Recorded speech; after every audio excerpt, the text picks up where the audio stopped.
Hello दोस्तों, स्वागत है आपका हमारे नए वीडियो पे। आज हम पढ़ेंगे पैथोफिजियोलॉजी का यूनिट 2 का पार्ट 2 की जो एमसीक्यू सीरीज़ का सफ़र चल रहा था उसके साथ। वीडियो स्टार्ट करने से पहले जिसने चैनल सब्सक्राइब नहीं किया वो चैनल को सब्सक्राइब कर देना और वीडियो को लाइक शेयर कमेंट सब करना।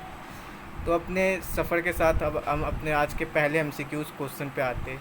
हमारा पहला क्वेश्चन है कि if the following features of the acute inflammatory reaction were placed in chronological order which would come fourth, कि अगर हम एक्यूट इन्फ्लामेटरी रिएक्शन को एक क्रोनोलॉजिकल ऑर्डर में रखें तो फोर्थ पोजीशन पे कौन सा आएगा। Arteriolar contraction, blood flow slows, dilation of arterioles, emigration of leukocytes from blood vessels, या protein rich fluid escape from blood vessels.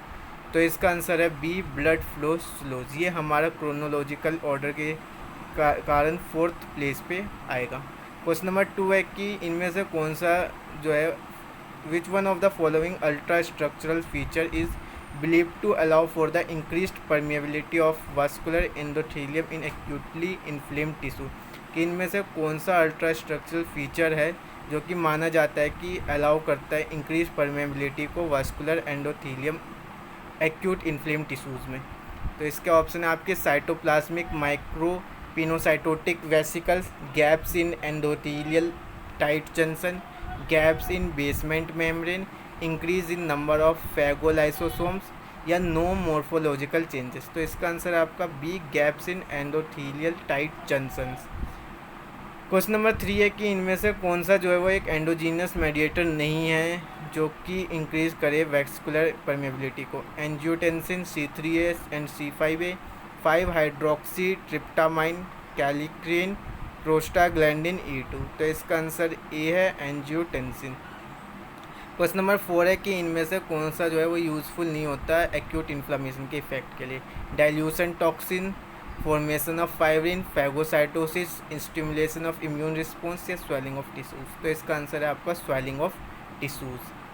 Question number 5 है कि इनमें से कौन सा जो है वो एक्सेप्टेबल कैरेक्टरिस्टिक नहीं होता ग्रैन्युलोमा का। Composed altered macrophages, composed of fused macrophages, compose of epithelioid cells, compose of a mixture of chronic inflammatory cells, compose of polymorphonuclear leukocytes, cellular debris and fibrin. तो ये आपका जो लास्ट ऑप्शन है वो इसका करेक्ट आंसर है जो कि एक्सेप्टेबल कैरेक्टरिस्टिक नहीं है ग्रैन्युलोमा का।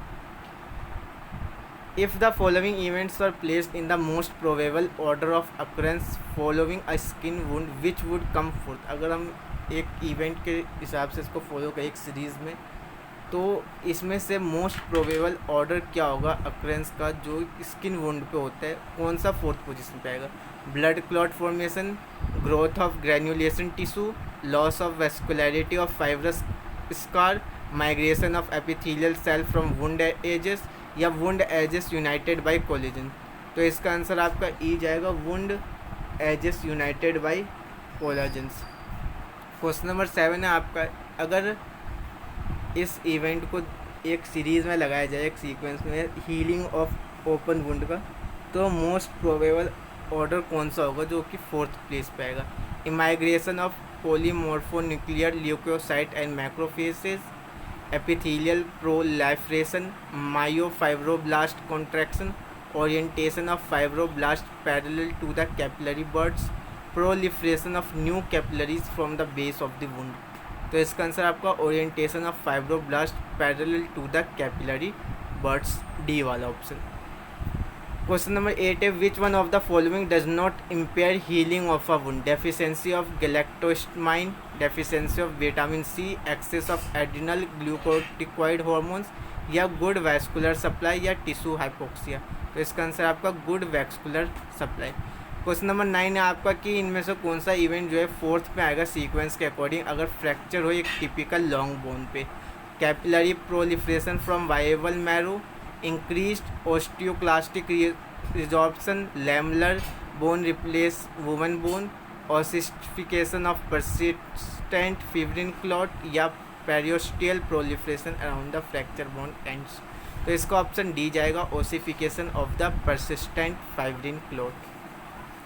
क्वेश्चन नंबर 10 है कि first vascular response to injury क्या होगा? Slowing of circulation, venular dilation, recruitment of vascular beds, capillary enlargement या आर्टेरियोलर वैसोकंस्ट्रिक्शन। तो इसका आंसर आपका आर्टेरियोलर वैसोकंस्ट्रिक्शन होगा।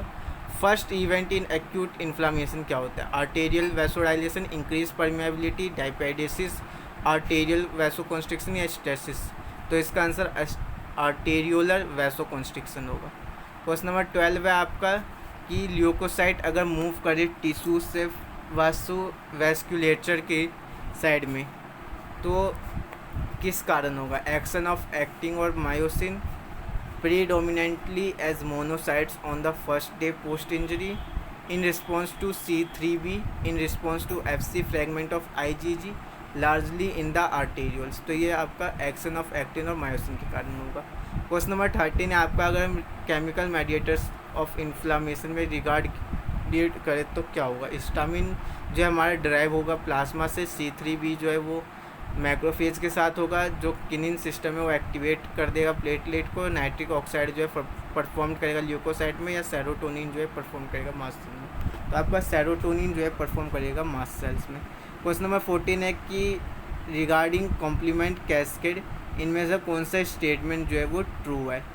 Alternative pathway is stimulated by antigen antibody interaction, C5a is split to C5b, C5a activates the lipooxygenase pathway of arachidonic acid metabolism in neutrophils, C3b inhibits the final common pathway या microbial surface initiate the classical pathway of the complement cascade।